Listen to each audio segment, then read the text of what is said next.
2024-এর Lok Sabha vote নিয়ে চাঞ্চল্যকর অভিযোগ করলেন শুভেন্দু অধিকারী। দু দফায় 4 থেকে 5 হাজার ক্যামেরা বন্ধ করে হয়েছিল ভোট। বিস্ফোরক অভিযোগ বিরোধী দলনেতার। আমার কাছে সব তথ্য আছে, প্রকাশ করব। লোকসভা ভোট প্রসঙ্গে চাঞ্চল্যকর দাবি করেছেন শুভেন্দু অধিকারী।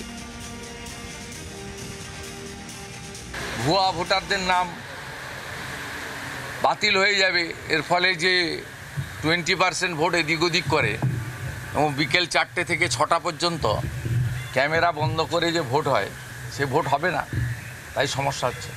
গত লোকসভা নির্বাচনে প্রত্যেকটা ফেজে 4-5 হাজার করে ক্যামেরা দুবার করে বন্ধ করা হয়েছিল।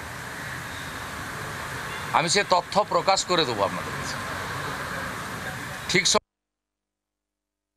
লোকসভা নির্বাচনটা করে জাতীয় নির্বাচন কমিশন। শুভেন্দু অধিকারী সেটা জানেন না, এখন এসব এলোমেলো কথা বলছে।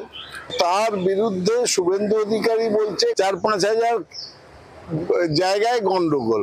তো একদিন কি নাকে সর্ষের তেল দিয়ে ঘুমোচ্ছিলেন না? এই তথ্যটা তার অজানা, হাওয়া গরম করার কথা বলছেন। সাহস থাকলে জাতীয় নির্বাচন কমিশনকে দায়বদ্ধ করে কোর্টে যান না। আমি চ্যালেঞ্জ করছি, আপনার এই অভিযোগ থাকলে আপনি জাতীয় নির্বাচন কমিশনের বিরুদ্ধে কোর্টে গিয়ে আপনি বলুন এতগুলো ক্যামেরা, এতগুলো জায়গায় গন্ডগোল, এতগুলো বন্ধ ছিল। পারবেন করতে? সাহস আছে? বাংলার আওয়াজ, বাঙালির আবেগ, জি 24 ঘন্টা।